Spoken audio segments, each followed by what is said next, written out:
Good morning. Me without makeup. I know, pretty scary, huh? Well,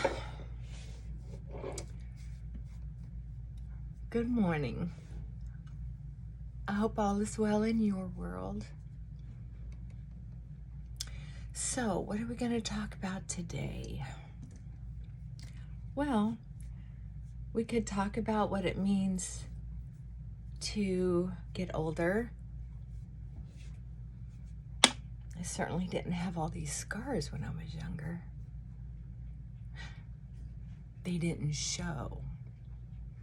Scars show up in different ways, right? Either on our skin or our personality, our emotions, how we react to things.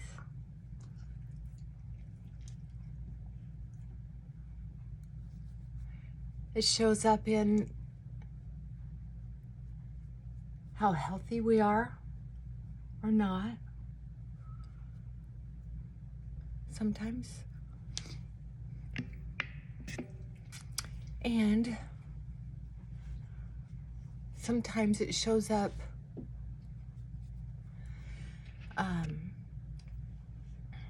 in how long we live. So let's talk about that. How are your scars showing up? How are your scars showing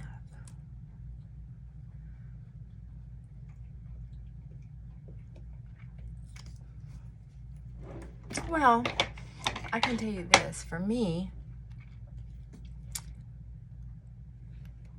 my scars show up with my attachment to love, with my attachment to finances,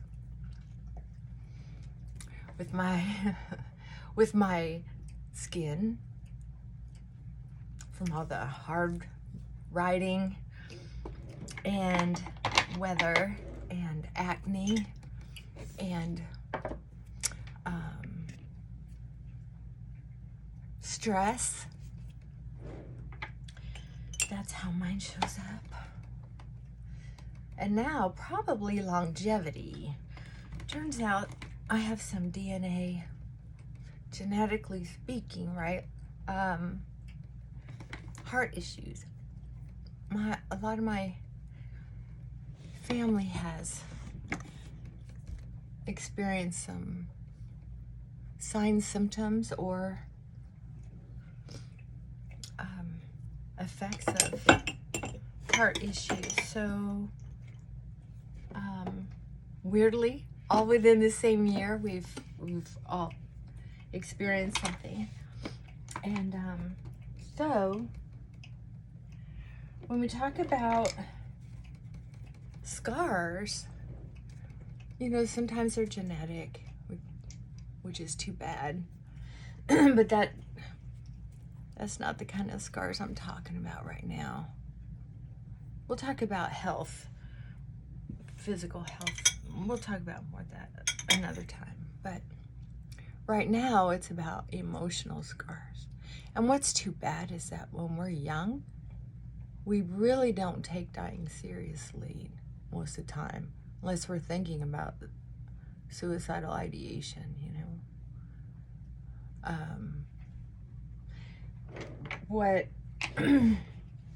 What we do is, it's almost like gambling. The more you win, the riskier your behavior when you're a teenager, when you're young. I mean, it's not mean. It's not thought of like that normally, but that's why most, you know, that high rate of accidental deaths in young people, they don't know the boundaries without figuring all that out. It's too bad. I survived a lot of that and got really cocky with how I've treated my body. As far as stress goes, I keep thinking, I can handle the stress, I can handle this stress, I can handle this stress. And then the next thing you know, I'm starting to have signs and symptoms of overstressing my body for my age. Right? So what is this mark from? Tell me. I just don't know. Hey, that's enough. Good. Talking about stress. When my dog gets bored, he cleans. He's like a cat. He's always cleaning, which, you know, even when he needs a bath, he looks good because his outer coat is really shiny. Because he's constantly cleaning, which is wonderful. That sound gets so irritating. Stop. Stop. Stop. Stop. Are you gonna stop? Are you gonna stop? So, here's what I'm thinking, is that if we don't take death seriously, it shows that, I think, it shows that we don't take life seriously. Can you wrap your mind around that? If we don't take death seriously, you might be enjoying life, living recklessly, living high, but are you prepared for death? Some people are. Some people really are.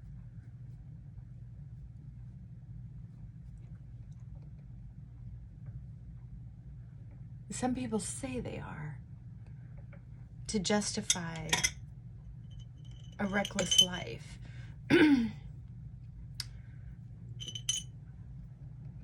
But I think it's worthy of giving a second thought. I really do. So how do I prepare for death? You know, people talk about bucket lists, which I think is kind of cool. But I've done a lot. I don't feel like I've left a whole lot of activity undone. I feel like my undone part would be more based on spiritual preparation. I don't think I'm completely ready. I mean, there was a time when I was ready. I felt like I could die in peace. But I think that changed. I think the reason why I was ready then is because I felt like I had accomplished a lot. And I felt like I was just so in love.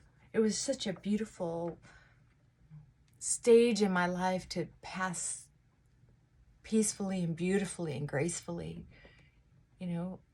And now I'm not sure that that's how I feel. Right now I'm feeling like, damn it, I missed the boat on a couple things in life. You know, I never did have kids. Never did.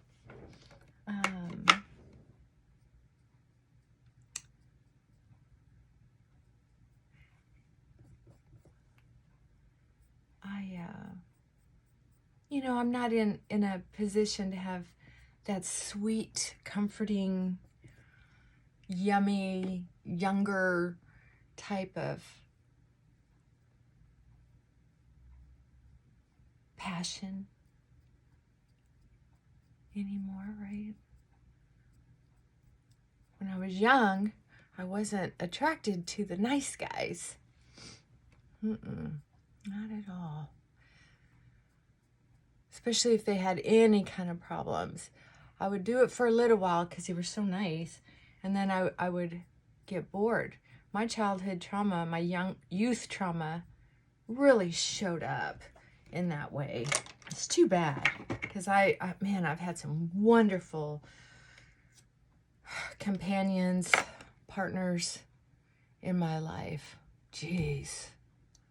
But now, you know, sometimes you get older and realize you just didn't, I just wasn't ready. I just was not ready for that kind of intimacy. You know, and just like I wasn't ready to have children. I purposely didn't have children. I mean, I rarely rarely wasn't 200% covered on pregnancy preventing. Rarely. Rare occasion. How come you're so cute? He's such a pretty boy. So, I think there's a sadness when it comes to kind of passing by yourself alone. Shh.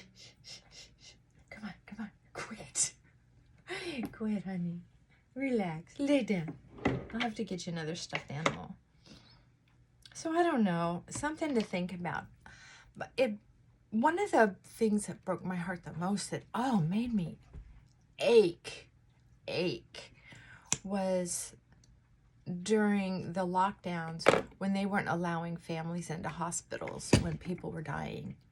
And I have volunteered for hospice and sat with people and visited with people who were passing and with their families. And I can tell you that the most beautiful death is the one that you want to have. You know, the people that you want to have around you. Or not, of course. But when it's your time to pass, and that's what some people don't wrap their mind around, is we are going to pass. So how are you going to live your life? How are you going to plan it? And I'm going to tell you, if you don't have an idea about that, it makes passing very hard, very scary. So I'm kind of giving that some thought. You know, don't be afraid to think about it. Think about, what your plans would be. How would you want to see it? When some very special people in my life passed, it was, oh my God, some people plan the best funerals, but some people don't. And I can tell you this, my family's not close with me. We had different fathers or different mothers and, different drama going on. Holy cow, yeah. Talk about family drama. And then I do have a quirky personality. I'm too direct for some people. And when I was younger, I was very judgmental and mouthy and overbearing and oversharing. There's some things you just don't need to share, right? So I didn't make it easy. True confessions today. Wow. So thinking about death brings that kind of stuff up. It does.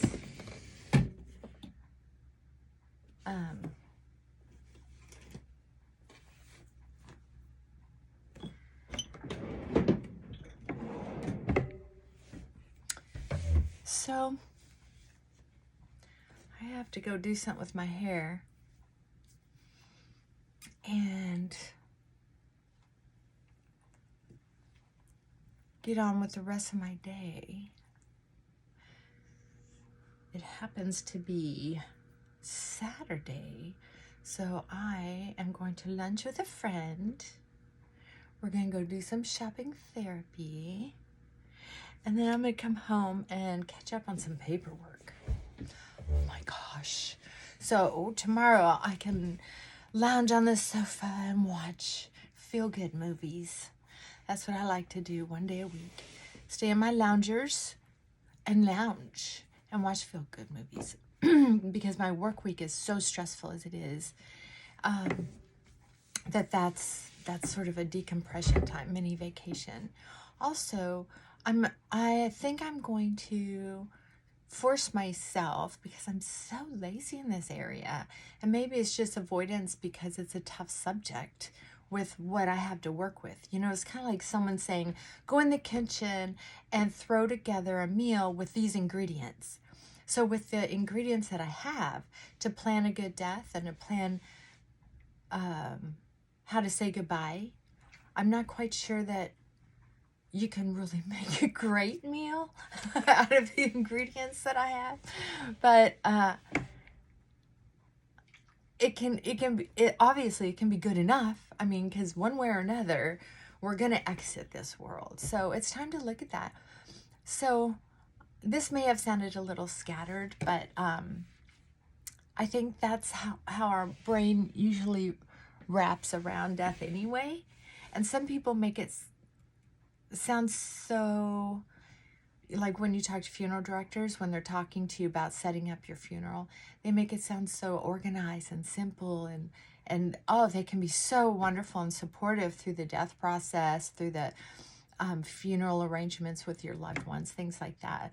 But when you're the one going through it, or you're the one personally going through any part of someone else's death that's important to you, it gets messy. Let's just be honest. Death is messy for some people. It should be, I think, a very beautiful process.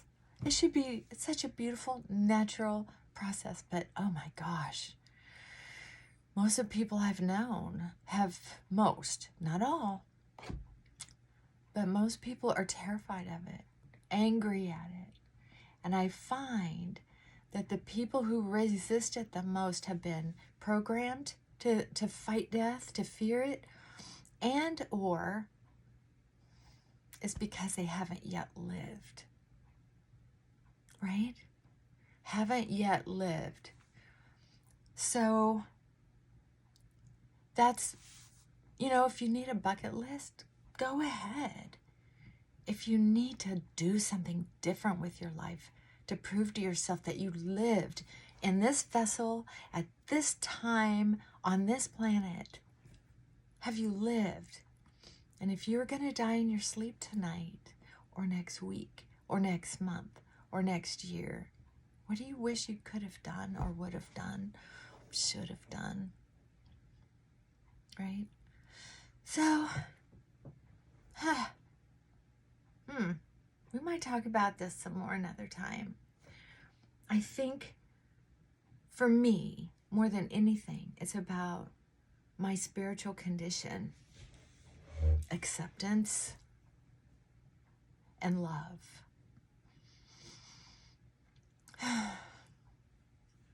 Anyway,